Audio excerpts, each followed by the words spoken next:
Então, boa noite a todos. Com muita alegria, damos as boas-vindas a todos e a todas a esta sessão de apresentação oral de trabalhos da 5ª Mostra de Tecnologia, Educação e Ciência, 5ª EMTEC, do Instituto Federal Farroupilha, Campus Santo Ângelo. Me chamo Andressa Rodrigues, sou servidora docente do Instituto Farroupilha, aqui do Campus Santo Ângelo, e auxiliarei como mediadora nessa sessão de apresentação de trabalhos. Convidamos a todos e a todas a acompanharem o vídeo de abertura da 5ª EMTEC, que compartilharemos neste momento.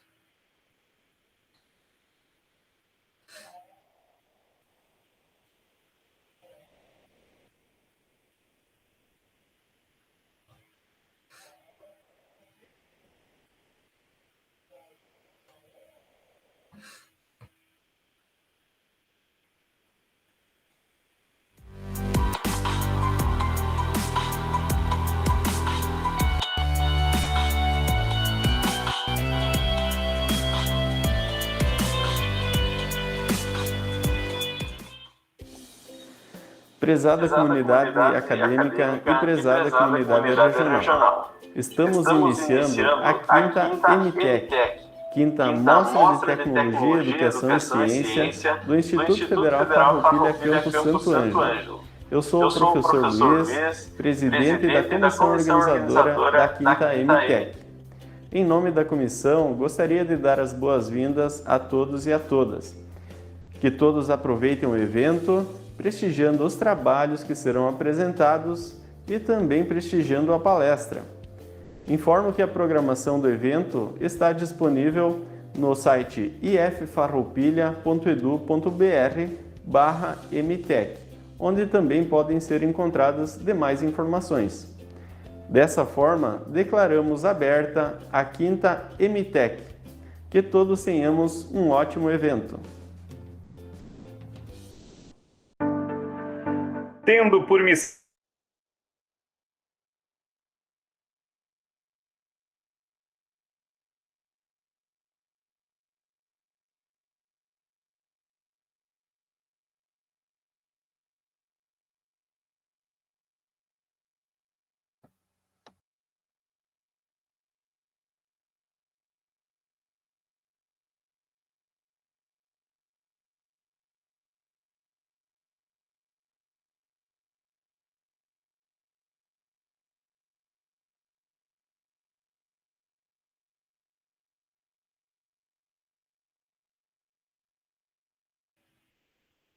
Eu acho que eu acabei interrompendo o vídeo, né?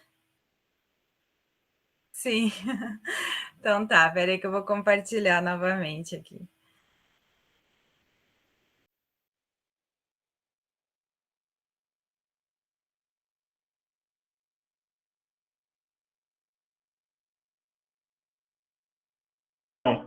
EMTEC.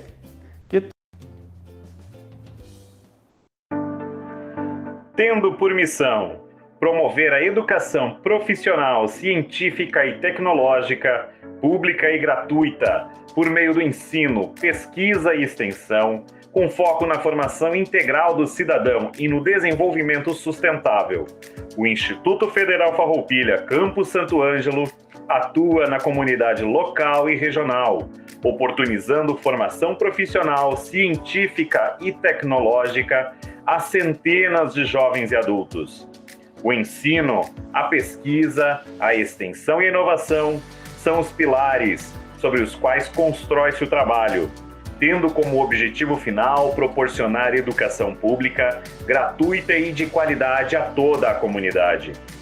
Como forma de integralização desses pilares, em 2017 foi criada a Mostra de Tecnologia, Educação e Ciência, a EMTEC, um evento que se consolida a cada edição, com a participação de instituições de ensino médio, técnico, superior e de pós-graduação da comunidade local e regional.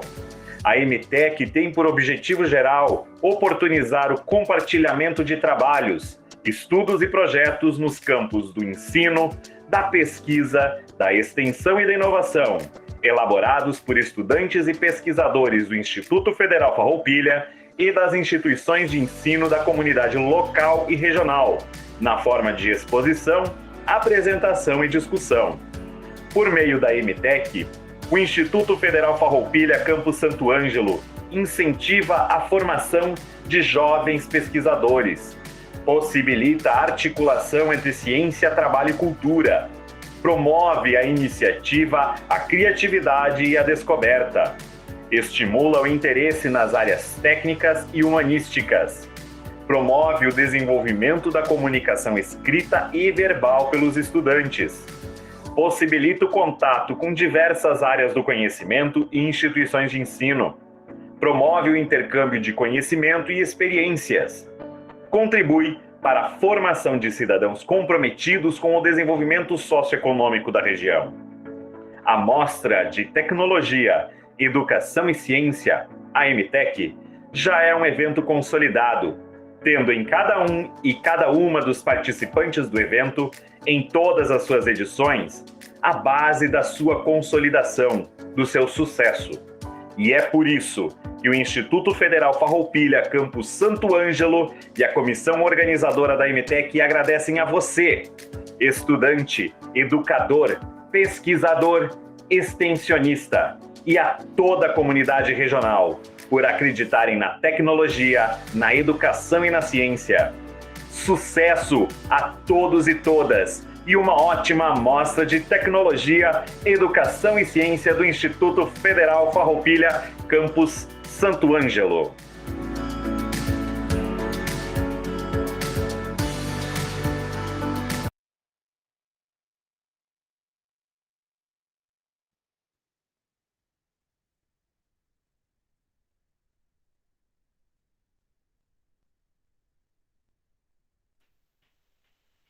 Assim, damos início às apresentações dos trabalhos da temática Ambiente e Saúde, onde cada apresentador terá de 5 a 10 minutos para explanar sobre o seu trabalho.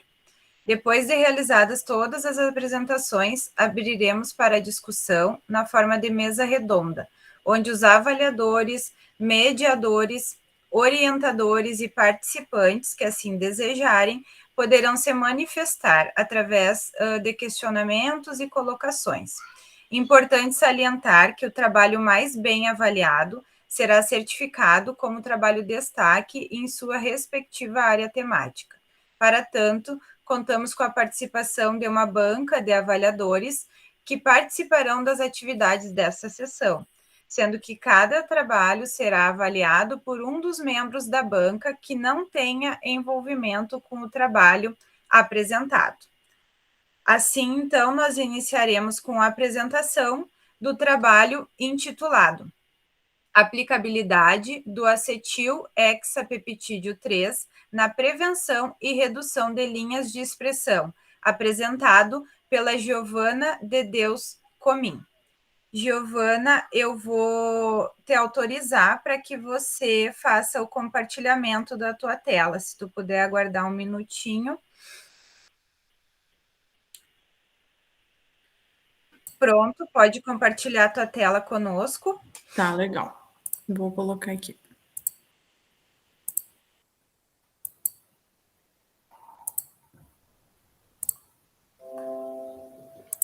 Já tá aparecendo aí? Só me confirma.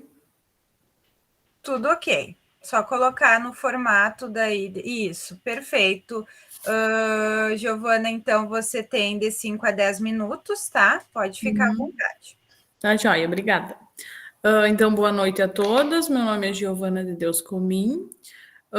Eu sou estudante do 4º semestre do curso superior de Estética e Cosmética do Instituto Federal Farroupilha do Campus Santo Ângelo. Trago como título, então, a aplicabilidade do acetil-hexapeptídeo 3 na prevenção e redução das linhas de expressão. A apresentação, então, e a autora sou eu, Giovana de Deus Comim. A minha professora orientadora é a professora Zípora Morgana Quinteiro dos Santos. Aqui, então, eu vou falar um pouquinho sobre o envelhecimento cutâneo. O envelhecimento cutâneo, então, ele é um fenômeno biológico complexo, que depende da combinação, então, dos fatores intrínsecos e os extrínsecos, que a gente pode ver, então, nessa imagem ao lado, que são os fatores que afetam, então, no envelhecimento. Num lado da imagem, a gente tem, então, essa pele mais jovem, e no outro a gente tem esse aspecto envelhecido, né, com os sulcos. Então, os fatores que podem fazer esse envelhecimento acelerar é o sol, o frio. Aí a gente tem na segunda imagem ali os poluentes, né? O tabaco, o uso do álcool, essas comidas, os fast foods, tudo então contribui para esse aceleramento do envelhecimento da nossa pele. As teorias, então, do envelhecimento cutâneo, elas não são totalmente claras, mas alguns sinais, eles ajudam, então, na identificação desse problema, como os sinais clínicos da opacidade, a perda volumétrica, as manchas, as rugas e linhas de expressões, que são comuns de observar, a gente pode ver aqui nessa imagem que eu trouxe. Mas, então, com o avanço das pesquisas, na área da cosmética é demonstrado, então, uma grande evolução. E uma dessas evoluções, então, é o acetil, que ele ajuda nessa redução, então, dessas linhas de expressão. Sobre a metodologia, então, por meio de uma revisão bibliográfica, com as buscas no Google Acadêmico, no período de 2016 a 2021, eu utilizei, então, os descritores do acetil, hexapeptídeo 3, o envelhecimento cutâneo e a aplicação tópica. Objetivou-se, então, identificar esse mecanismo de ação e os efeitos fisiológicos do acetil e nessas linhas de expressão, então. Das alterações. No processo do envelhecimento cutâneo, a gente vê essas alterações, então, como consequências fisiológicas do declínio da função do tecido conjuntivo. Seria, não sei se dá para ver o meu mouse, seria essa região. O colágeno, ele torna, então-se mais rígido, ocorre a diminuição do número da ancoragem das fibrilas, as fibras elásticas, elas perdem sua função e uma redução nos glicoaminoglicanos. Aqui na imagem ao lado a gente pode ver, então, uma demonstração da alteração desse formato da pele. Nessa primeira imagem a gente vê a pele mais firme, né? Uma pele tratada. A gente pode ver ela, então, tensionada. E na segunda imagem a gente vê, então, ela maltratada, esses sulcos aparecendo, né? Uma pele mais flácida. A parte do colágeno aqui está debilitada, o fibroblasto também a gente pode ver. Sobre o ativo cosmético. O acetil, então, ele é quimicamente denominado, então, por possuir essas moléculas de 3 aminoácidos ligados entre si, por isso a derivação do nome, e ele também é conhecido como acetil hexapeptídeo 8, e comercialmente vendido como argireline, patenteado pelo Laboratório de Pesquisa da Lipotec, e ele possui uma semelhança, então, estrutural com o complexo SNER, que seria uma família de proteínas, e compete com o SNAP25, que seria um tipo de proteína, para sua ligação, então, com esse complexo, apresentando, então, uma ação análoga e à neurotoxina butolínica.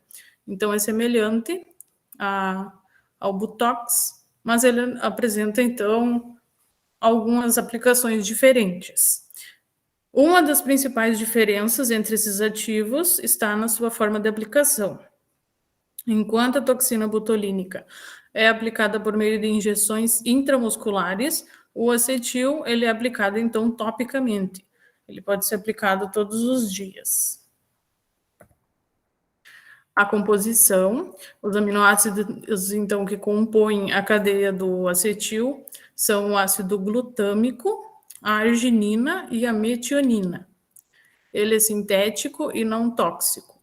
Esse composto age, então, na terminação nervosa, evitando a liberação dos neurotransmissores, na junção neuromuscular, catecolaminas responsáveis pela contração muscular, prevenindo e reduzindo dessa forma as linhas e rugas de expressão causadas por movimentos repetitivos, mais especificamente as rugas ao redor, então, dos olhos, os lábios, o nariz e a testa. Nessa imagem ao lado, a gente tem, então, em um lado a pele jovem e o outro a gente pode ver, então, essas rugas nos olhos, nessa parte de baixo do olho. Os lábios, então, a gente pode perceber também. Aqui não está tão nítido, mas tem aqueles sulcos nos lábios. No nariz e na testa, que a gente pode ver claramente aqui.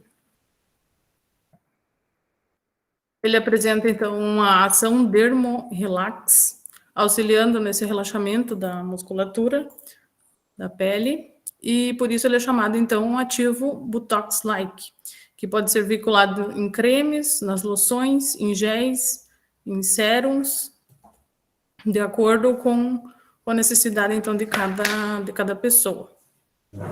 Ele tem uma concentração usual entre 3 a 10%, e o pH dele estável fica na faixa de 5 e 7, sendo incompatível, então, com os ácidos orgânicos. Aqui nessa imagem a gente pode ver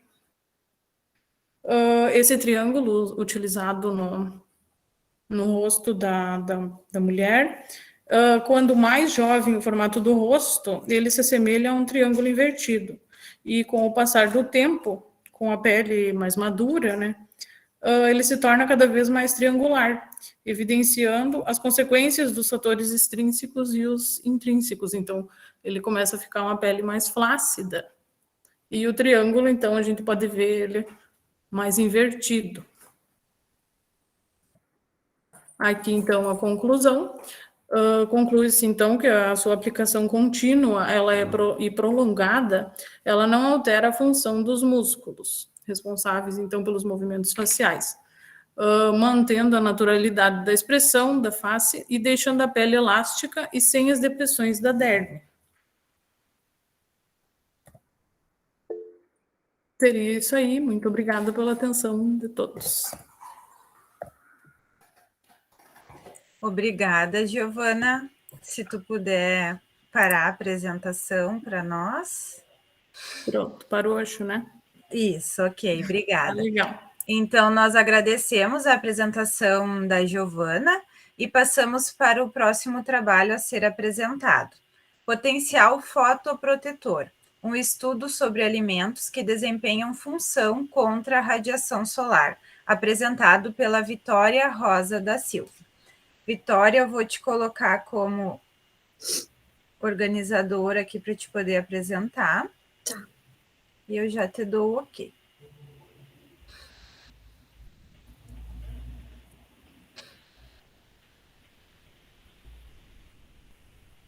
Ok, pode compartilhar conosco.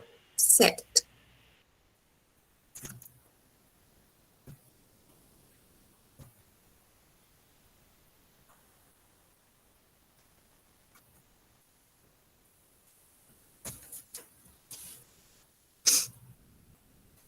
Só me confirmem se já está aparecendo. Tudo ok, Vitória, pode começar a tua apresentação. Certo. Boa noite a todos, então. Eu me chamo Vitória Rosa da Silva, sou estudante do 4º semestre do curso de Tecnologia em Estética e Cosmética, e hoje irei apresentar o trabalho intitulado Potencial Fotoprotetor, um estudo sobre alimentos que desempenham função contra a radiação solar. Esse trabalho foi feito juntamente da minha colega Sara Pilambello e orientado pela professora Gabriela de Campos Severo. Na estrutura da apresentação, primeiramente eu vou fazer uma breve introdução.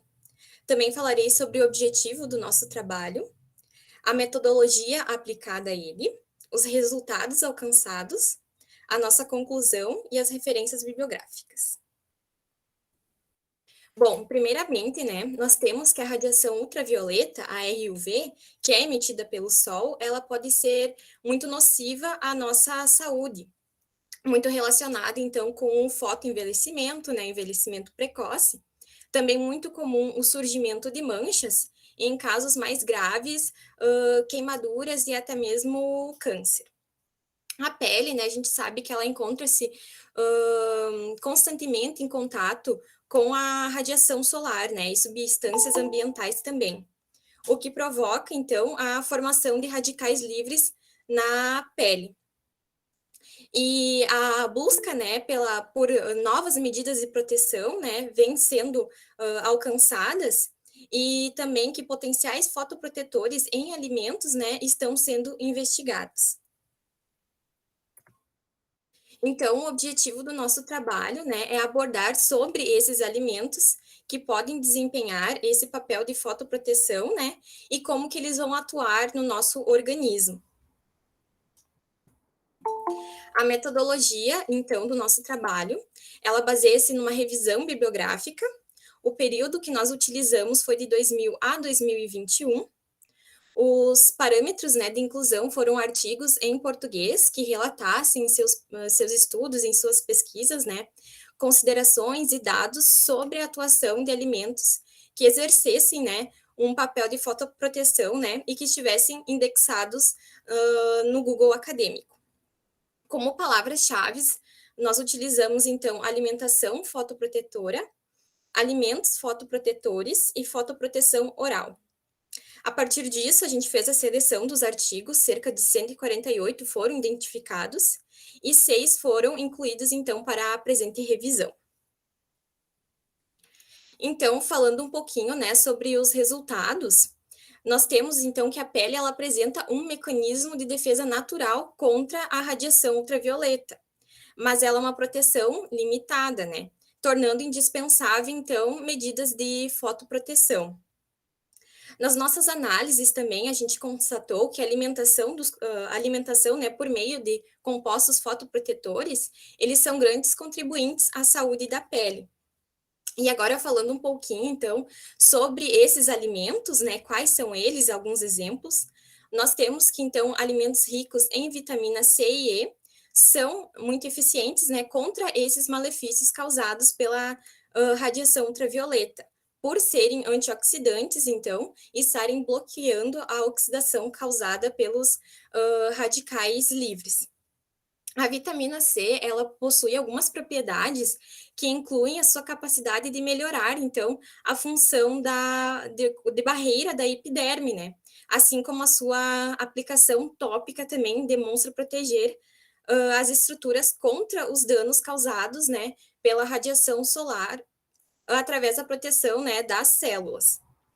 Já a vitamina E, ela é um potente antioxidante, né, lipossolúvel, e que tem a função de proteger as estruturas, né, lipídicas, inibindo também a perioxidação das membranas. E nos estudos também a gente analisou que essas duas vitaminas, quando combinadas, né, elas são utilizadas com a finalidade de expandir a aplicabilidade protetora, né, frente à radiação ultravioleta.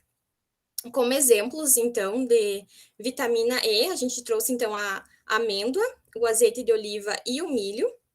E como exemplos, então, de vitamina C, a gente trouxe a acerola, a laranja, que é popularmente conhecida, né, como fonte de vitamina C, e o brócolis.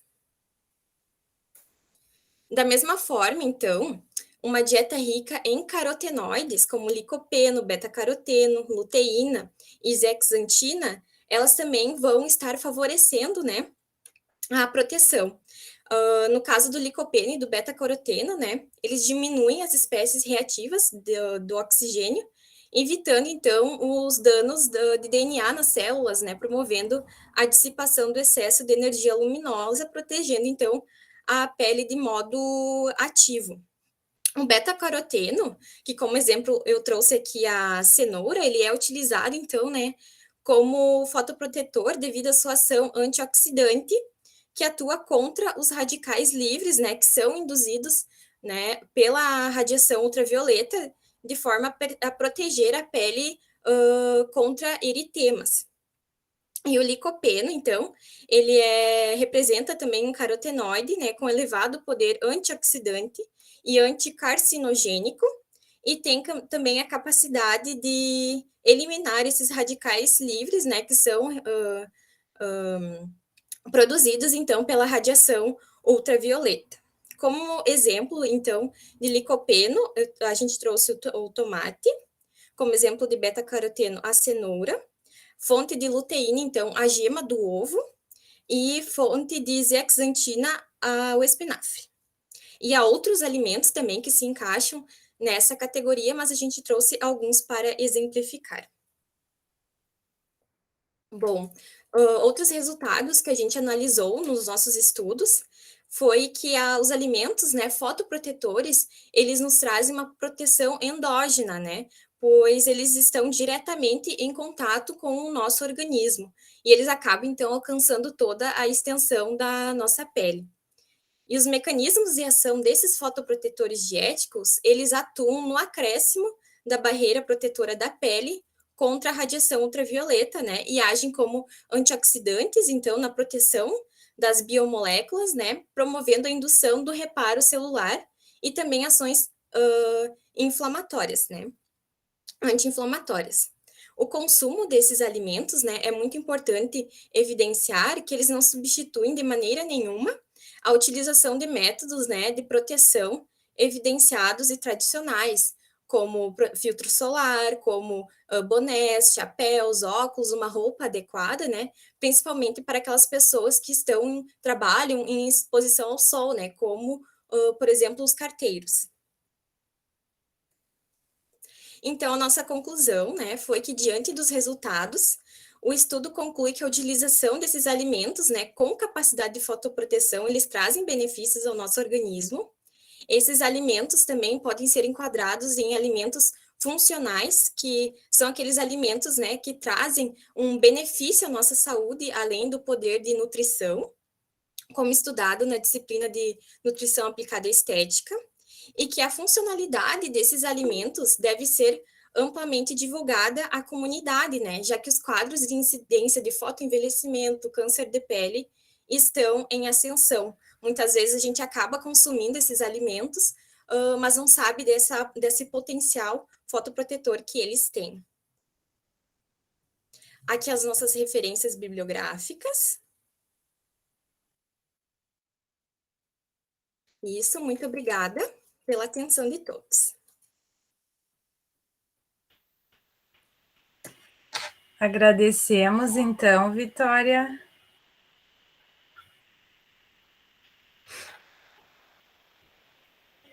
Isso.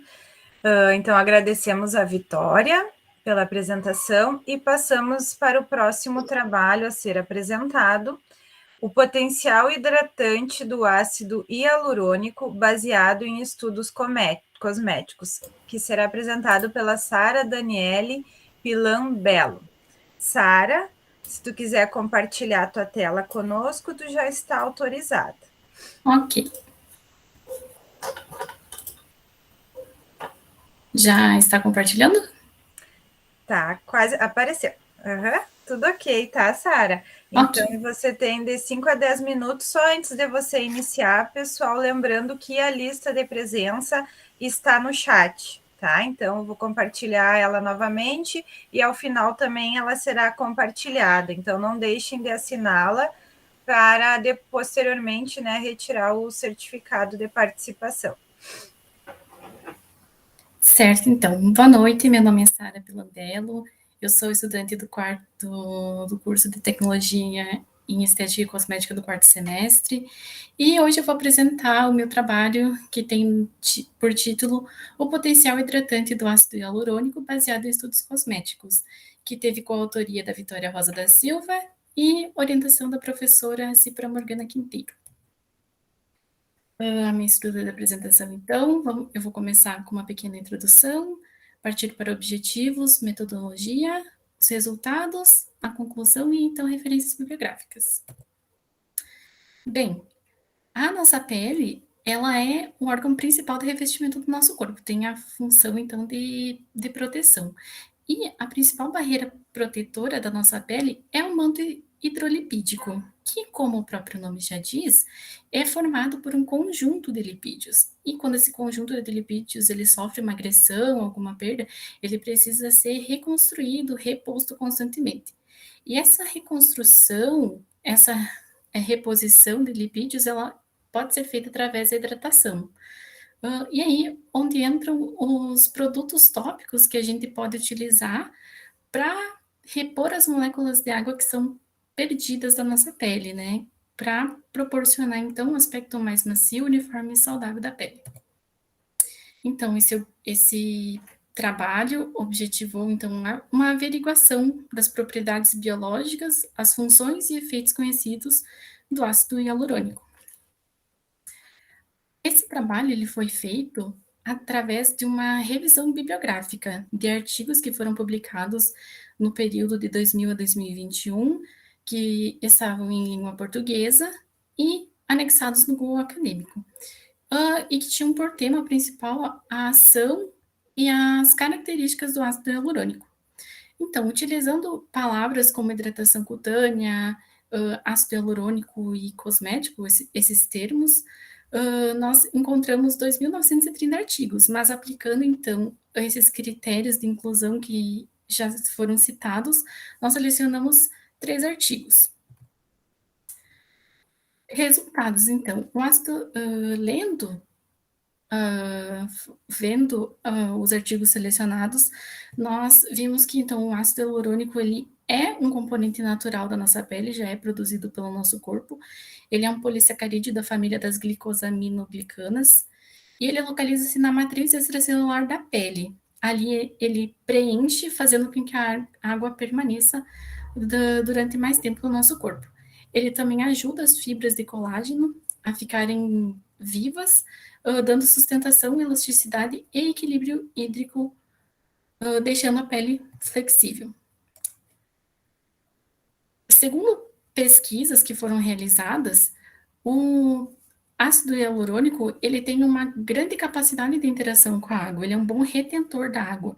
Ele absorve e conserva a água como se fosse uma esponja molecular, fazendo que ela fique ali por mais tempo. E por isso, ele é muito utilizado em produtos com apelo de anti-envelhecimento, porque quando o corpo envelhece, a produção do ácido hialurônico que tem no nosso corpo, ela pode ser afetada de uma maneira negativa e pode ser reduzida com o passar dos anos. Isso acaba resultando no surgimento de rugas e linhas de expressão. A obtenção do ácido hialurônico hoje ela pode ser obtida através de uma síntese biotecnológica, que é através da fermentação da bactéria Streptococcus zoepidermicus em substrato vegetal, como por exemplo substrato vegetal de caju. Essa forma ela permite a síntese de um produto, de um ácido hialurônico quimicamente puro, perfeitamente reprodutível em quantidades ilimitadas. E ele também pode ser encontrado em várias formas, tais como os géis, cremes, tônicos, sérums, loções, hidratantes, dentre algumas outras formas que são, às vezes, específicas para aplicação em determinadas áreas do corpo, como, por exemplo, aplicação na área dos olhos, por exemplo. Falando do ácido hialurônico presente em produtos tópicos, ele tem um aspecto puro e transparente, ele não provoca mudança visual nas formulações em que está presente, e quando aplicado, ele forma um filme elástico e resistente na pele,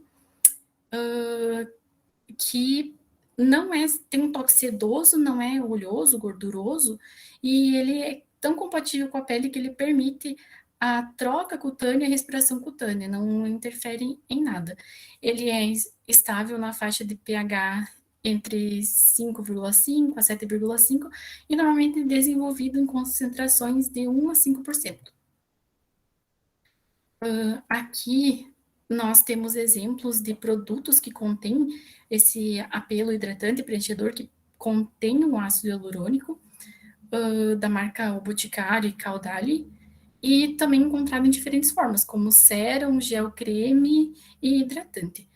Ambos esses produtos, eles são produtos mais utilizados em home care.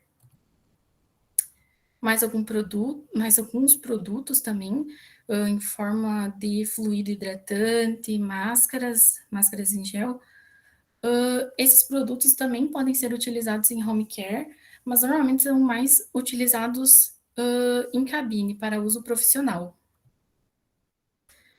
Concluindo, então, a hidratação cutânea, ela está adequada quando substâncias produzidas pela nossa própria pele, como por exemplo o ácido hialurônico, eles impedem essa perda de água transepidermal, eles impedem a saída da água de dentro do nosso corpo de uma maneira natural.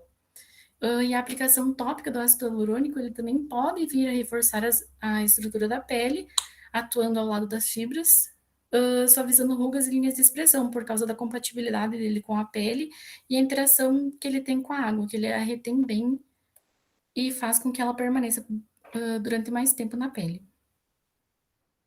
Essas são as referências bibliográficas. Obrigada pela atenção.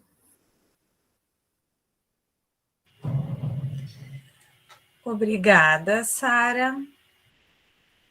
Obrigada, Sara, pela apresentação. E passamos, então, para o próximo trabalho a ser apresentado, suplementação nutricional com colágeno, apresentado pela Sheila da Silva Soares de Oliveira. Sheila, você já pode compartilhar sua tela.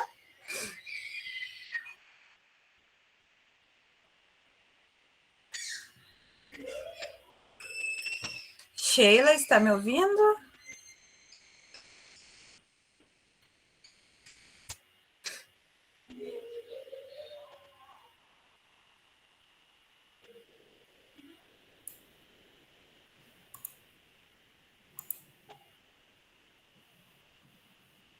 Oi? Oi, Sheila, tudo bem? Eu esqueci de ligar o... Não tem problema, tudo bem? Tudo bem. Você já pode compartilhar a tua apresentação conosco. Tá. Tá compartilhando? Ainda não. Não? Você sabe ali como compartilhar? Peraí.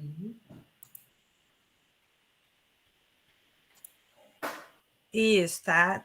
Agora sim? Tá carregando. Uhum. Isso, só você já está na parte da intro... Isso aí, perfeito. Deu certo? Deu certo, Sheila, tá ok? Pode ficar bem à vontade aí na tua apresentação, você tem de 5 a 10 minutos, tá ok? Tá bem, obrigada. Então, primeiramente, boa noite a todos. Meu nome é Sheila, eu sou aluna do curso de Tecnologia em Estética e Cosmética, no Instituto Federal Farroupilha do campus de Santo Ângelo, e o meu trabalho é sobre suplementação nutricional com colágeno, orientado pela professora Gabriela de Campos Severo. Então, o envelhecimento cutâneo, ele é um processo natural e progressivo que pode ser induzido tanto por fatores intrínsecos como fatores extrínsecos. Podemos exemplificar fatores intrínsecos como mudanças hormonais, que ocorrem com o tempo, ou fatores extrínsecos, que podem ser fatores como, por exemplo, a poluição, o ato de fumar, né, o consumo excessivo de açúcar, até mesmo exposição excessiva ao sol sem proteção. E esses processos, eles vão induzir, né, eles vão levar a uma diminuição no tecido cutâneo, tanto em nível epidérmico quanto dérmico, devido ao processo de diminuição, né, do colágeno. O colágeno, ele é uma fibra, né, é uma proteína fibrosa composta por cadeias de aminoácidos. Então, essas cadeias de aminoácidos, elas vão se organizar de forma paralela e elas têm a função de dar sustentação, elasticidade e resistência à pele. Então, hoje, se suplementa, né, o colágeno de forma oral, justamente para manter, né, ou para se recuperar, então, essa elasticidade e a sustentação e resistência na pele. Então, quanto ao objetivo do nosso trabalho, o objetivo, então, do nosso trabalho foi fazer um resumo, né, fazendo, principalmente, discorrer sobre a aplicabilidade, né, o quanto que a suplementação do colágeno realmente tem benefícios para a pele. Uma vez assim que a suplementação ela é feita já há muito tempo, é uma prática bastante antiga, porém há uma escassez de estudo randomizado sobre o assunto, o que coloca em dúvidas o real valor dessa suplementação. Então, a metodologia foi feita uma busca, então, em bases de dados tanto nacionais quanto internacionais, de bases de dados científicos, né? E utilizando palavras-chave, como os seguintes termos: suplementação com colágeno, colágeno hidrolisado, ou colágeno, suplementação com colágeno, só que em inglês. A partir disso, então, a gente viu, assim, que a partir de 2010, houve um boom nas publicações relacionadas a esse assunto. E aí, fazendo, então, a seleção dos estudos, né, sobre o assunto, eu selecionei, então, 3 ensaios clínicos, uma revisão da literatura sobre o assunto e também uma meta-análise. Trazendo os resultados de maneira geral sobre o assunto, que estavam nesses artigos, eles demonstram que com a suplementação do colágeno, há um aumento na espessura da derme e também uma melhora na firmeza e na elasticidade e também no aspecto geral da pele. Essa suplementação, ela não causou nenhuma reação adversa aos consumidores, né, aos pacientes, e também ela teve uma boa aceitação. A suplementação do colágeno hidrolisado, principalmente o colágeno hidrolisado tipo 1, ela mostrou assim, que promove uma boa recuperação das fibras de colágeno, e os trabalhos, eles mostram também que, quando é associado a outros ativos, essa recuperação, essa melhora na pele, ela é melhor, e principalmente quando associado à vitamina C. Tem um resultado, se observa melhores resultados. Então, concluindo, a suplementação do colágeno, ela é segura e é bem tolerada, pode ser aplicado na rotina, né, porque é viável, e os peptídeos do colágeno que são administrados por via oral, eles atingiram, então, as camadas mais profundas da pele e melhoraram de forma sustentável a aparência. Tem um dos trabalhos até que relata um aumento de 17% na espessura da pele. Então, é um resultado bem significativo. É isso, então, aqui as minhas referências. Obrigada. Certo, Sheila. Aí, obrigada. Então, agradecemos a Sheila, né? E passamos, então, para o próximo trabalho a ser apresentado: aplicabilidade de metilxantinas no tratamento da adiposidade localizada, apresentado pela Emanuele Bianca Pimentel Martins. Emanuele, tudo bem? Tudo bem, boa noite a todos. Boa noite. Eu vou manter minha câmera desligada, porque às vezes dá um delayzinho e acaba travando o meu note. Perfeito, Emanuele, tu já pode compartilhar a tua tela conosco.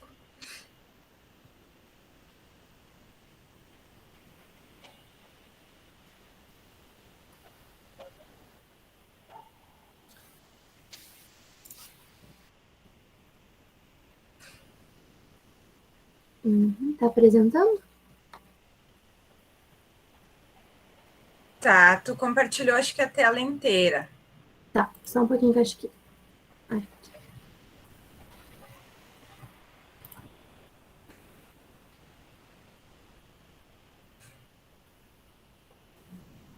Pessoal, só vou dar uma dica: quando vocês colocarem para apresentar os trabalhos, apertem em ocultar ali o recadinho que aparece do Meet, porque às vezes ele acaba tapando um pouco do slide. Perfeito, Gabriel. Isso, só me confirma se tá tudo certo. Tá apresentando. Isso aí, tá certinho, Emanuele. Pode ficar à vontade, então. Tá bom, então. Boa noite, eu me chamo Emanuele, eu sou aluna do curso de Estética e Cosmética. Então, eu vou apresentar a aplicabilidade de metilxantinas no tratamento da adiposidade localizada. Esse trabalho ele foi desenvolvido por mim, Emanuele Viana Pimentel Martins, pela minha colega Gabriela Mantovani Medeiros de Farias e orientado pela professora Zípora Morgana Quinteiro Machado dos Santos. Então, a adiposidade, eu vou trazer a introdução aqui, né? Então, a adiposidade localizada, conhecida popularmente por gordura localizada, ela é um distúrbio do tecido adiposo, onde ocorre o acúmulo de gordura sob a pele, formando assim uma reserva energética. Locais onde geralmente há esse acúmulo excessivo do tecido adiposo: o abdômen inferior e superior, nos flancos, nos culotes, no interno da coxa e interno dos joelhos e na subglútea. Essa gordura ela é muito difícil de ser eliminada somente com exercício físico e uma dieta balanceada, porque ela só vai ser queimada após as calorias consumidas recentemente forem metabolizadas. Então, com os avanços da tecnologia na indústria de cosmético, contribui muito para o tratamento da adiposidade, porque cada vez os produtos estão mais seguros e melhor elaborados, favorecendo a eficácia nas camadas mais profundas da pele. Então, o objetivo desse trabalho é descrever os mecanismos de ação e efeitos fisiológicos das metilxantinas no tratamento da adiposidade localizada. A metodologia é um trabalho de revisão bibliográfica. As buscas elas foram realizadas na base Cielo, utilizando os descritores adiposidade localizada, ativo cosmético e metilxantina. Ambos os descritores foram pesquisados também na linguagem estrangeira moderna, né, língua inglesa, e foram filtrados pelo intervalo entre 2016 a 2021. Então, o ativo que é escolhido primeiramente para o tratamento da gordura localizada são as metilxantinas. A gente tem como exemplos a cafeína, a teofilina, a aminofilina e a teobromina. Elas são produzidas por plantas de mais de 30 famílias e atuam por inúmeros mecanismos, incluindo a translocação de cálcio extracelular, o aumento do monofosfato cíclico de adenosina e o monofosfato cíclico de guanosina, que inibem a fosfodiesterase e bloqueiam os receptores de adenosina.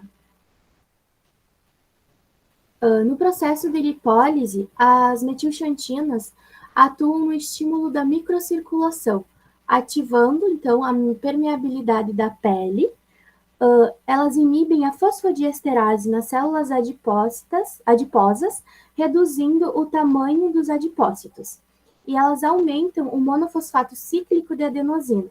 Nesse processo, a enzima proteína quinase é promovida, onde há o estímulo da lipálise e da hidrólise dos triacilgliceróis. Os cosméticos que contêm metilxantina são classificados, segundo a Anvisa, em grau risco 2. São encontrados normalmente nas formas de géis, cremes e fluidos, onde a concentração do ativo geralmente está entre 4% e 8%. Então, os nossos resultados e a conclusão. Foram filtrados, através dos artigos filtrados, observamos que a adiposidade localizada é uma das causas de insatisfação corporal, das principais causas de insatisfação corporal, e está em evidência no mercado a procura por tratamentos a essa patologia. E o emprego das metilxantinas podem auxiliar não só na redução de medidas, mas também a firmeza da pele na região lesada, a redução de edemas e a melhora do contorno corporal. Então, agradeço a atenção de todos. Muito obrigada. Certo, Emanuele.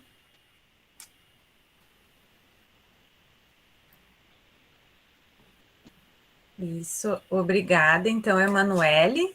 E passamos para o próximo trabalho a ser apresentado, Benefícios da drenagem linfática manual, apresentado pela Graziele Dalek. Graziele? Sim. Você já pode compartilhar conosco a tua tela, tua apresentação. Tá bem.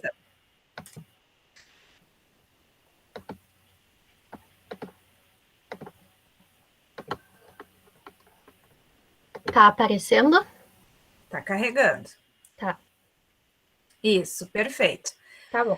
Pode iniciar a tua apresentação. Certo. Boa noite a todos. Eu me chamo Graziele Dalek, sou acadêmica do curso superior de Tecnologia em Estética e Cosmética. E eu vou apresentar a vocês o trabalho, os benefícios da drenagem linfática manual. O trabalho foi feito por mim, em conjunto com a minha colega Tainara Jaskulski, e orientado pela professora Gabriela de Campos Severo. Introdução. Então, a drenagem linfática manual foi criada em 1936 por Emil Voder e sua esposa, e ele foi baseado na longa experiência que o casal tinha com as técnicas de massagem. Contudo, a sua aceitação científica só ocorreu 30 anos depois, ou seja, em 1966, e foi consolidada com a inauguração da Associação de Drenagem Linfática Manual. Então, a técnica de drenagem linfática manual é uma terapia especializada que é aplicada de forma leve e rítmica. Ela consiste em drenar o excesso de líquido das áreas do nosso corpo no sentido dos vasos linfáticos e dos linfônodos. O seu principal objetivo da drenagem é melhorar a circulação linfática e, com isso, ajudar na redução de edemas e na eliminação de resíduos que estejam em excesso no nosso corpo. Então, o objetivo do trabalho é identificar os benefícios da drenagem linfática manual, tanto para a saúde quanto para a estética, e, nesse caso, foi sobre os sintomas pré-menstruais, a FEG, e o pré- e pós-operatório nas cirurgias. A metodologia. Então, o trabalho trata-se de uma revisão bibliográfica com busca de artigos descritivos de abordagem qualitativa. Foram usadas as plataformas digitais como o Google Acadêmico, Cielo, Portal CAPES e o PubMed. Foi selecionados artigos no período de 2010 a 2020, e destes, 10 nós selecionamos para a confecção do nosso artigo. Então, os resultados e conclusão. A drenagem linfática manual, ela pode ser usada tanto no tratamento das disfunções estéticas quanto hormonais, como a síndrome pré-menstrual, a fibroedema geloide, ou celulite, como é popularmente conhecida, e no pré- e pós-operatório de cirurgias. Ela também auxilia na nutrição e na hidratação das células do nosso corpo. Na síndrome pré-menstrual, ocorre um desequilíbrio dos hormônios do corpo, gerando edema, dores abdominais e mastalgia. O tratamento com a drenagem linfática manual, então, vai visar minimizar os efeitos através da drenagem, drenando os excessos de líquidos que estão acumulados no corpo. E assim ele vai diminuir os efeitos, como edema, dores, que a pessoa tem durante esse período. Outra situação é na FEG, que é uma infiltração edematosa do tecido conjuntivo. Ela é caracterizada por apresentar alterações na superfície da pele, como relevo e depressões. Então, nesse caso, a drenagem linfática manual vai promover uma melhora visual da FEG, ou fibroedema geloide, devido à remoção do excesso do líquido que estava presente. E com isso vai minimizar o aspecto casca de laranja da pele. Já durante o período pré-operatório de cirurgias, a drenagem linfática manual vai agir promovendo uma preparação do corpo do paciente para que ele sofra as alterações do funcionamento normal dele.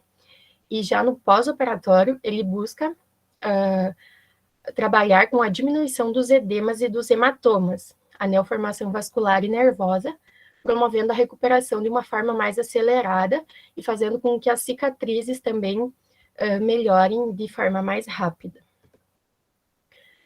Com isso, podemos concluir que a drenagem linfática manual traz benefícios tanto para a saúde quanto para a estética, No entanto, sempre deve se procurar por um profissional qualificado, capacitado, que tenha conhecimento sobre o sistema linfático, para que seja prevenida a ocorrência de prejuízos à saúde do paciente. Porque quando ela é mal aplicada, ela pode causar uma piora do quadro clínico, causar o surgimento de hematomas, dores e até mesmo o deslocamento dos trombos. E isso poderia causar sérios prejuízos à saúde. Então, sempre vale ressaltar que é uma técnica simples, mas deve ser procurada por profissionais capacitados e que tenham conhecimento para realizar isso. Então, esse seria o trabalho e obrigada a todos.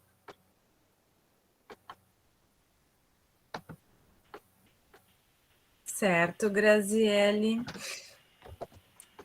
Agradecemos, então, a apresentação da Graziele e passamos para o próximo trabalho a ser apresentado. A incerteza da narrativa das dietas milagrosas ofertadas na internet.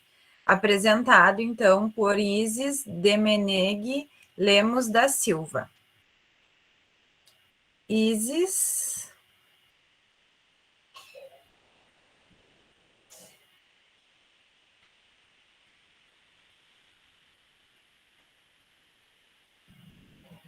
Parece que a Isis não se encontra na sala.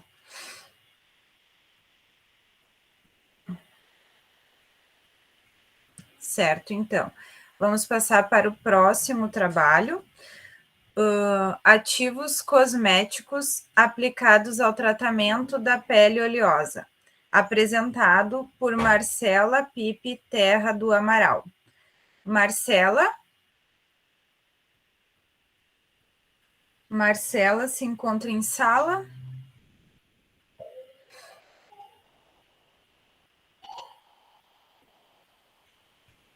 Não também.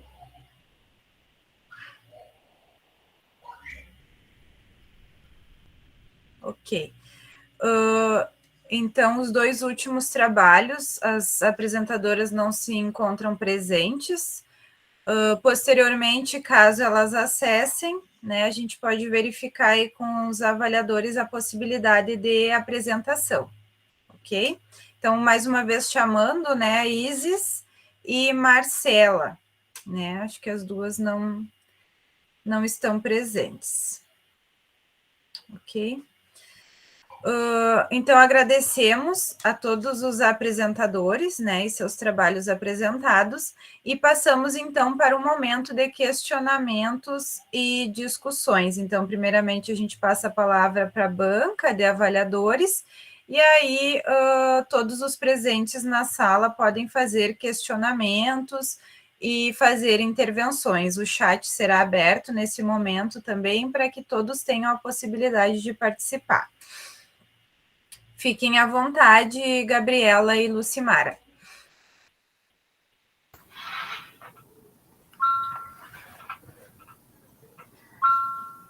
Bom, eu posso iniciar, então? Pode. Então, antes de mais nada, né, boa noite, né, gostaria de agradecer pelo convite, né, de estar participando aqui como avaliadora dessa sala, né, todos da estética, né, eu perdidinha aqui da enfermagem, né, eu e a Andressa, né, mas, né, estamos aqui, vamos ver se conseguimos contribuir de alguma forma, né, afinal de contas, né, somos todos da área da saúde, né. Então, assim, também gostaria, né, de parabenizar, né, a Giovana, a Vitória, a Sara, a Sheila, a Emanuele, a Graziele, os coautores também, os orientadores, né, por terem desenvolvido esses trabalhos que nos foram apresentados hoje, submetidos, né, pela apresentação, pelas excelentes apresentações que nos foram, né, propiciadas ao longo dessa noite, né? Esses trabalhos, assim, a gente pode dizer que se destacam muito, né, pela relevância das temáticas as quais foram abordadas, né, temáticas muito diversas, né, mas de extrema relevância, né, mas também o que me chamou muita atenção foi a questão da qualidade metodológica, né, todos os trabalhos de revisão bibliográfica, né, mas muito bem sustentados, né, muito bem amparados. Infelizmente, a gente não tem muito tempo, né, para esmiuçar um pouco pouco mais a metodologia, eu fiquei um pouco curiosa em relação aos critérios, né, que foram utilizados nas seleções dos trabalhos, né, de cada um dos trabalhos, né, mas, enfim, né, eu gostaria só de colocar essas situações, né, essas minhas colocações, que eu fiquei curiosa nesse sentido, né? Mas infelizmente a gente não tem como, né, abordar isso nesse momento.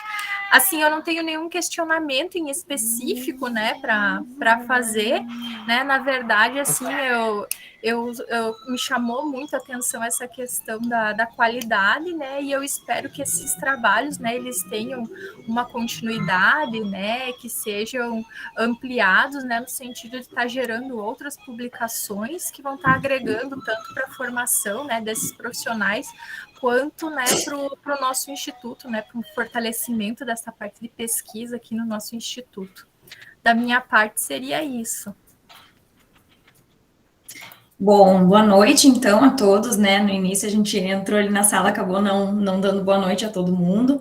Então, agradecer, né, por estar participando desse momento e dizer que é muito legal, porque eu sou professora de todas elas, né? E aí eu digo assim, como é importante os alunos quererem participar desses eventos, né? Porque é uma outra experiência, é uma outra energia, é diferente de estar na sala de aula, né? Então, participar desses eventos e apresentar os trabalhos de uma forma mais formal, digamos assim, né, numa apresentação onde a gente sabe que existem pessoas que não são conhecidas nossas, que estão nos julgando, isso só faz com que a gente cresça, né, dentro do ramo acadêmico e que elas se desenvolvam cada vez mais nesse sentido. Então, né, elogiar muito as meninas, achei que foram apresentações muito bem feitas, muito claras, né, a forma com que elas apresentaram foi muito legal, os slides foram muito bem apresentados, slides muito claros. Eu tenho algumas considerações para fazer em relação aos trabalhos que não são, né, que eu não estou junto na autoria, porque, né, não vou falar dos nossos, mas detalhes, assim, muito pequenos, mas eu acho que são importantes de serem falados, porque é nesses momentos em que elas podem, né, crescer em relação aos próximos trabalhos e às próximas atividades na pesquisa. Então, no trabalho da Giovana, né, que ela falou sobre o acetil hexapeptídeo, foi uma coisinha que me chamou a atenção logo no início da apresentação, Giovana, onde você fala que as teorias do envelhecimento não estão totalmente claras, né? Às vezes a gente lê, né, os artigos e acaba pegando referências para colocar no nosso, mas existem algumas coisinhas que a gente precisa também ter um senso mais crítico em relação a isso, né? Então, hoje em dia já está bem clara, né, essas teorias do envelhecimento. Então, são só detalhes, assim, para a gente ir ajustando para as próximas apresentações, né? E eu fiquei muito curiosa, porque a gente fez uma comparação, né? Vocês fizeram uma comparação em relação à toxina botulínica, né? Numa ação desse ativo no relaxamento muscular. E aí você comentou que dá para ser feita a utilização todos os dias, né? E eu fiquei pensando, o Botox, ele tem uma ação que é, em média, né, de 4 a 6 meses. E quanto tempo fica ativo, né, a ação desse cosmético no relaxamento muscular? Foi uma coisa que eu fiquei me perguntando. Por exemplo, se a gente faz a utilização, né, do cosmético, por quanto tempo eu vou ter esse relaxamento muscular e esse efeito, né, de diminuição das linhas de expressão? Foi uma coisa que eu fiquei pensando, de curiosidade mesmo. Então, daqui a pouco, se tu sabe, né, tem essa resposta aí pra gente, seria interessante, até pra gente fazer uso desse produto, né, porque é muito legal. Aí depois eu tenho outra consideração para fazer em relação ao trabalho do ácido hialurônico, né, um detalhe lá na introdução do trabalho. Eu achei que no início, na introdução, poderia ter explicado o que é o ácido hialurônico logo no início. Por quê? Porque você começou a falar sobre ele só lá nos resultados. Então, por exemplo, a Lucimara, que é uma avaliadora que não é da área da estética, né, uma pessoa leiga no assunto, até o momento dos resultados, pode ser que ela tenha ficado se perguntando, né, tá, quer saber o potencial hidratante do ácido hialurônico, mas ele como ele é um hidratante, né, o que ele promove. Então, explicar um pouquinho sobre ele na introdução, mesmo que de uma forma muito simples, muito sutil, e aí continuar falando mais nos resultados. Faz com que a pessoa que está assistindo o trabalho já fique com uma visão mais ampla sobre o assunto desde o início, tá? Então, uma sugestão, né, para os próximos trabalhos. Obrigada, prof. Nada.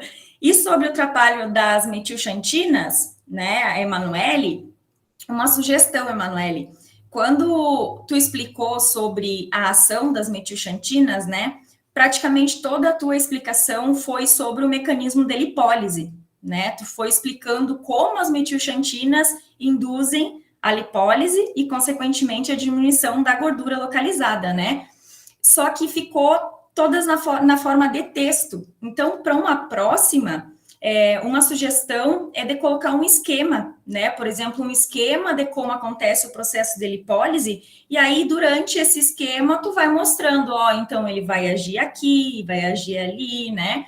Que aí fica mais interativo, né? E uma forma mais simples até de tu conseguir passar esse conhecimento para a banca, tá? Mas assim, gurias, são detalhes, né, que eu acho que a gente precisa falar para o crescimento de vocês, né, nessa área da pesquisa e nos eventos institucionais. Então, só para agregar, os trabalhos foram muito bons, as apresentações também muito boas, então, só para melhorar mais ainda para as próximas, tá? Parabéns para todo mundo. Se quiserem ir falando no chat, né, Andressa? Eu acho que a Giovana iria te responder o teu questionamento. Sim, eu tinha abrido o microfone, mas não quis interromper. Sobre a utilização, depende da quantidade, pelo que a gente pegou no artigo, né, que ele tem a concentração. Aí, dependendo a quantidade que usa, varia o tempo, né? Não tem um tempo pré-estabelecido nesse estudo que a gente fez, mas com certeza ele tem um tempo e uma quantidade, né, para usar ele em sérum ou em creme, né? Mas obrigado pelas considerações, prof. Sabe por que é interessante a gente saber sobre o tempo?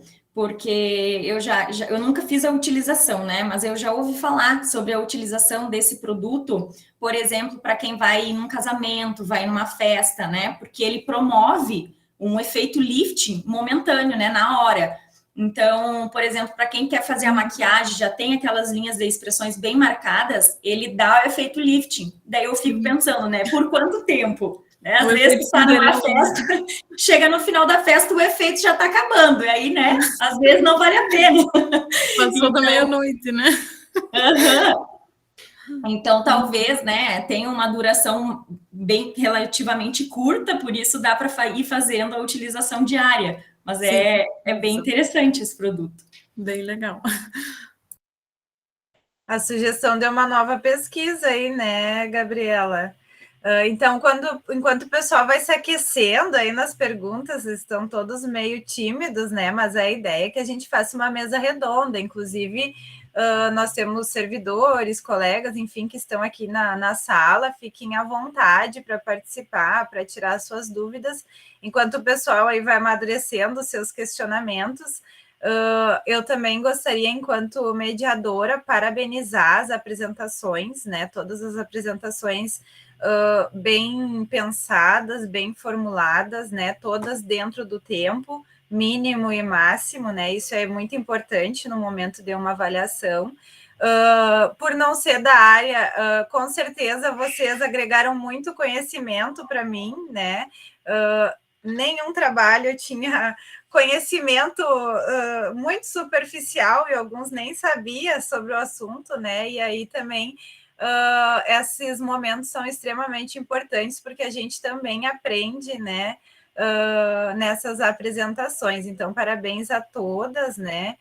Que apresentaram essa noite. Também queria parabenizar aos participantes. Eu acho que é uma das salas mais cheias desta noite, né? Então, isso também nos estimula a realizar esse tipo de atividade. Então, a gente agradece muito a participação de todos que estão aqui presentes, não só prestigiando as meninas, né? Mas também agregando informações aí para o seu conhecimento.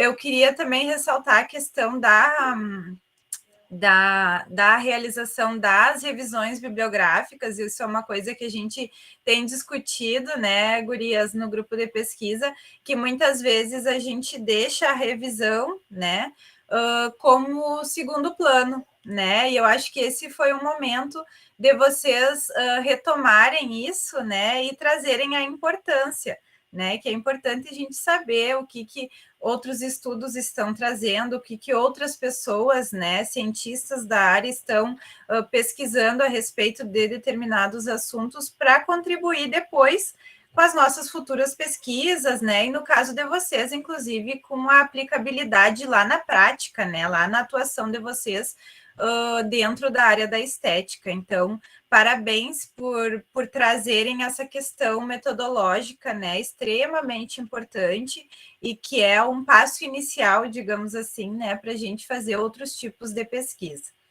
Certo? Eu estava acompanhando um pouco ali no chat, então a Isis, infelizmente, ficou sem internet, né, não conseguiu acessar, então é importante que o certificado do trabalho dela, como ele já foi avaliado, ela vai receber, ela só não receberá, então, o certificado de apresentação, né, nem ela e nem a Marcela, né? Infelizmente, as atividades remotas têm os seus benefícios, né? Mas também tem essas questões aí que acabam interferindo.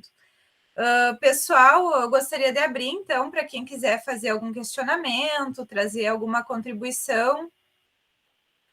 Eu vi que a Zípora estava, não sei se ela saiu, se ela quisesse contribuir aí com os trabalhos que ela orientou. Olá, pessoal, boa noite. Infelizmente, eu não consegui acessar antes, então eu peguei o finalzinho só do último trabalho, não consegui assistir os anteriores, mas escutei as considerações que os colegas colocaram aí, e também, né, mesmo que de forma distante, né, eu acabei avaliando alguns trabalhos, então não pude escutá-los agora, né, mas a parte escrita eu fiz parte da comissão avaliadora, então pude avaliá-los teoricamente, então compartilho com algumas das considerações dos colegas, muito bem escritos os trabalhos, eu acho que é uma forma da gente estimular vocês, né, na escrita, na redação científica, e cada vez mais, né, produzindo trabalhos, resumos, né, e quem sabe artigos daqui para frente, né, com uma melhor qualidade. Então, né, de uma forma teórica, eu avaliando vocês, parabenizo, né, e espero que no próximo encontro nós tenhamos mais trabalhos, né, tenhamos mais redações e uma maior participação de vocês, né, sintam-se estimulados a se desenvolverem nessa área da pesquisa. Perfeito, Zípora, obrigada. Temos um questionamento, então, ali no chat do Rafael. Sobre a argireline, tem alguma porcentagem do ativo que funciona melhor? Pesquisando rapidamente, vi que os produtos variam entre 8% a 20% nas fórmulas, porém a maior parte é em torno de 10%. Deixa eu ver... Esse é o trabalho... Não sei qual das meninas gostaria de responder. Da Giovana. O trabalho da Giovana. Perfeito. De repente, Giovana, se você quiser, eu posso te ajudar? Pode sim, prof. Tá certo. Então, assim, ó, Rafael, o argireline, e daí já aproveito para um gancho na questão da professora Gabriela anteriormente, ele é um produto que a gente traz ele como um efeito Cinderela. Então, é muito comum de encontrarmos nos produtos pré-maquiagens, nos peelings, e também, nos primers, e também nos produtos com função terapêutica anti-aging, tá? Então, como ele produz um efeito Cinderela, claro, tudo depende das qualidades, né, as características do biotipo cutâneo, né? Então, grau de oleosidade, de hidratação da pele, idade, vai interferir no efeito prolongado dele ou não, tá? Então, respondendo, já auxiliando na resposta anterior, como ele tem um efeito Cinderela, a função dele vai agir aí entre 4 a 6 horas, tá? Esse efeito de preenchimento, de lifting imediato. Agora, quando a gente pensa na utilização dele com efeito terapêutico, nós vamos considerar o ciclo de renovação da pele, né? E aí pensar que a gente vai começar a observar os primeiros sinais terapêuticos dele após, né, a utilização contínua fechar o ciclo de renovação da pele, que também vai depender das características do biotipo, né, de cada indivíduo. Agora, em relação à percentagem de uso, tá, existem produtos cosméticos, aliás, todos os produtos, princípios ativos cosméticos, eles têm uma faixa de grau terapêutico que é aceitável, tá? Então, por exemplo, você citou aí das pesquisas que você fez, que ele tem função, tá, adequada, conhecida, tá, de eficácia entre 8% a 20%, tá? Estando nessa faixa dos 10%, como você disse, né, ele vai trazer os efeitos esperados, tá, a que o produto se destina. Agora, quando essa faixa está estabelecida, ela quer dizer para nós o quê? Que menos que 8% não vai ter função, tá? E mais que 20% não adianta eu utilizar, porque eu não vou ter a melhora, né, maior do que aquilo que o produto se destina, tá? Então, se a maior parte dos produtos é vendida a 10%, tá? Não tem prejuízo nenhum quanto ao seu grau de eficácia, tá? Ele vai cumprir a sua função, né, a qual ele está se destinando ali, né, a qual ele está se vendendo, tá? Não vai deixar a desejar, tá? Isso é claro, né, também avaliando a forma de aplicação e as características cutâneas de cada pele, tá? De cada indivíduo. Obrigada, Zípora. Aí, Rafael, agradecendo. Eu acho que essas questões que vocês trouxeram, né, não só com relação a essas substâncias, mas também ali dos trabalhos orientados pela Gabriela, né, com relação aos alimentos, né, a questão do colágeno e tudo mais, eu acho que essas questões são bem importantes.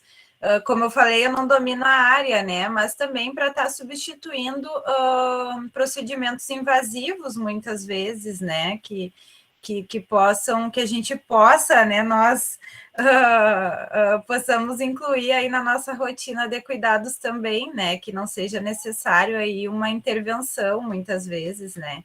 Então, acho que é bem importante essas questões que vocês trouxeram, principalmente para mim, por exemplo, né, que sou leiga no assunto, eu acho que essa é uma contribuição bem interessante. Essa questão dos fotoprotetores orais e também na suplementação de colágeno, sempre comento com eles em aula, são muito importantes para a prevenção do envelhecimento, né? Porque a gente tem o costume de tentar reverter todos os danos que são provocados, né? Principalmente da radiação. Tentar remediar só, né? Exato. Então, ainda tem essa cultura, né, dos procedimentos estéticos em que as pessoas procuram pelo procedimento só quando percebem que o dano já está instalado, né? Então, tanto a suplementação de colágeno quanto a alimentação e também essa proteção foto-oral, né, ela pode ser via oral, né, através de nutricosméticos, por exemplo, previnem o envelhecimento, né, e aí a gente tem um aumento aí na longevidade da pele, né, na aparência da pele, que a gente tem que ter essa atenção antes. Então, desde agora, né, a gente já tem que ter o costume de ir cuidando e fazendo esses cuidados diários para quando chegar na fase realmente de envelhecimento cutâneo, né, a gente esteja preparada para tratar de uma forma melhor e mais fácil. Então, bem importante mesmo. até pela questão antioxidante, né, que colabora não só na questão estética, como também em várias outras questões relacionadas à saúde, né, prevenção de doenças crônicas, então é muito válido. Era exatamente nesse ponto que eu ia tocar, Gabriela, né? Porque a gente está falando aqui muito voltado para os aspectos estéticos, né? Mas eles não se restringem a isso, né? Dizem respeito à saúde como um todo, né? Todos esses aspectos preventivos, né? Que são abordados em relação à nutrição, né? A própria questão da fotoproteção, enfim, né? Todos esses aspectos eles acabam repercutindo, né? Não só na questão do envelhecimento, né, cutâneo, enfim, né, mas sim na saúde em geral como um todo, né, e isso é bem importante o que tu trouxeste nesse sentido e essa abordagem também. Aqui os estudos mostram que aqui no Rio Grande do Sul nós temos um dos maiores índices de câncer de pele, né, justamente por ser uma região onde tem muitas pessoas com a pele muito clara, de descendência, né, italiana, alemã. Então, a fotoproteção oral, por exemplo, é uma excelente forma da gente potencializar a proteção do protetor solar, né? Então, essas pessoas que sabem que já têm uma tendência a poder vir desenvolver um câncer de pele, a ter lesões de peles por essa radiação, né? Então, quando vai à praia, quando vai a algum lugar que já vai se expor mais, né, aos fatores ambientais, potencializa o protetor solar e faz a ingestão, né, do protetor oral e, né, elabora mais a alimentação voltada para esses alimentos que têm esse auxílio na fotoproteção. É muito importante. E em relação ao colágeno também, né, o colágeno ele também faz parte de outras estruturas do nosso corpo. Então, a proteção também relacionada às articulações, a tendão, né, tendões. Então, é um assunto que é amplo, né, e ajuda não só no quesito estética, como também na saúde no sentido completo. Então, muito legal os temas. E na nossa região, assim como tu falaste, né, da questão da pele clara, né, que é característico das questões imigratórias, né, que a gente tem, mas também por a gente residir, né, numa área que é muito agrícola, então somado ao fato das pessoas já terem a pele mais clara, né, e mais a exposição ocupacional, né, a pessoa trabalha no campo, né, então é mais importante ainda que a gente possa estar fomentando, né, discussões relacionadas a isso, né? E é bem como tu disseste, né? Bem importante, dada a incidência, né, do câncer de pele, né, dentro da nossa população, né? E que essas pessoas, né, por desconhecimento, né, acabam procurando, né, assistência quando a situação já está muito mais grave, né? Ou em muitas vezes a gente já encontra uma situação de metástase, né? Então, em decorrência, né, dessa exposição, né, que pode ser ocupacional ou não, né, a pessoa acaba não procurando assistência à saúde e acaba evoluindo, né, para um prognóstico muito ruim, né, então é bem importante a gente estar trabalhando também nesses aspectos relacionados à saúde como um todo. Perfeito, gurias. Eu acho que é a questão de promoção e prevenção à saúde, né? Que isso engloba todas as áreas aí relacionadas, né? E agora, ouvindo vocês falarem, inclusive até trazer contribuições aí para as políticas públicas de saúde, né? Quem sabe aí futuramente, né? De distribuição de cápsulas, por exemplo, né? Incluir aí no roteiro de cuidados em regiões que a incidência seja maior, né, de cânceres. Então, acho que isso são questões bem pertinentes, né, e que certamente aí vocês da área vão dar seguimento a essas discussões. O Matheus trouxe ali no chat, né, parabenizando a todas as apresentações e que ele ficou com vontade de participar de várias pesquisas, ó. Então, aí vocês têm mais um aliado para participar das pesquisas aí na área. Pessoal, eu gostaria de saber se mais alguém tem alguma contribuição, algum questionamento. Ó. Veio uma questão, a Roseli. Em relação ao uso dos suplementos de colágenos, existe uma idade ideal para começar a consumir?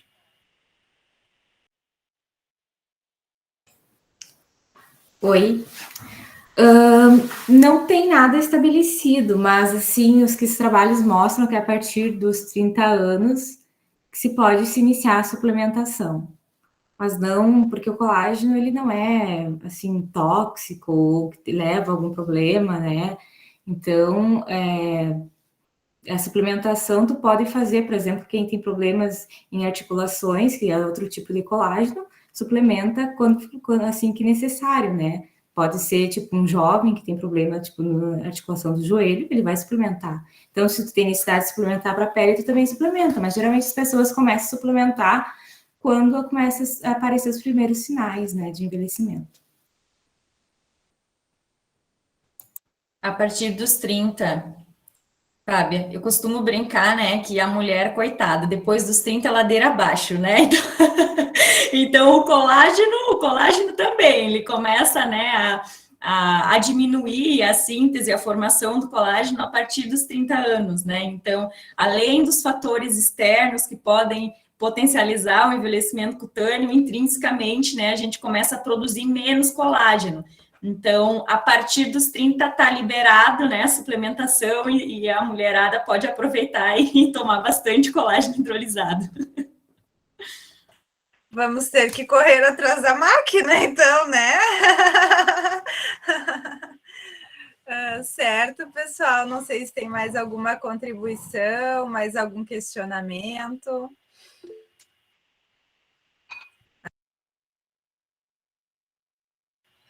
O Rafael, então, parabenizando, né? Os trabalhos foram inspiradores, né? Com certeza, Rafael. Todos nós ficamos muito inspirados aí com os trabalhos das meninas. Certo? Antes de eu fazer o encerramento, então, eu gostaria de solicitar que quem puder abrir a sua câmera, né, para a gente fazer um registro aí. Ó, antes, vamos voltar, peraí que tem mais uma questão. Da Fábia. Tem uma quantidade mínima para o colágeno hidrolisado, tem uma quantidade mínima para que o colágeno hidrolisado tenha efetividade além da ingestão junto com a vitamina C?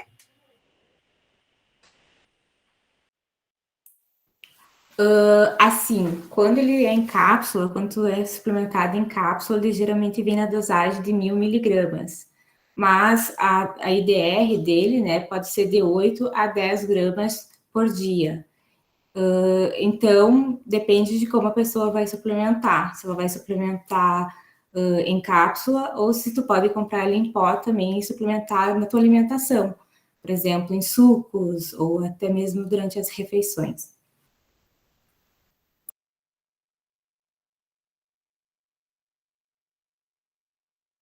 Perfeito, Sheila, obrigada. A Giovana, então, teria algum horário ideal para usar o ácido hialurônico, que ele seja melhor absorvido?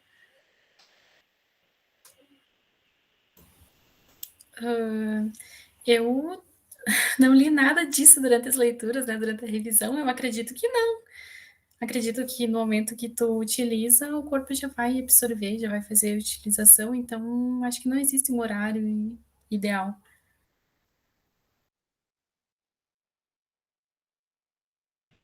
Perfeito, Sara. A Gabriela ali concordou. Então, realmente não tem um horário específico, né? Isso. Mais algum questionamento?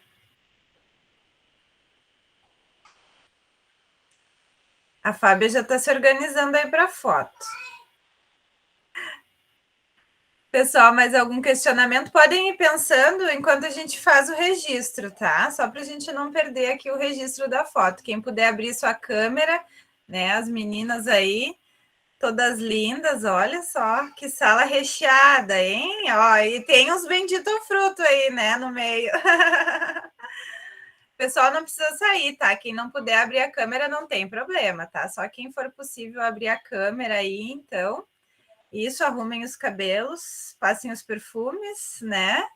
Certo? Então, na contagem regressiva, tá?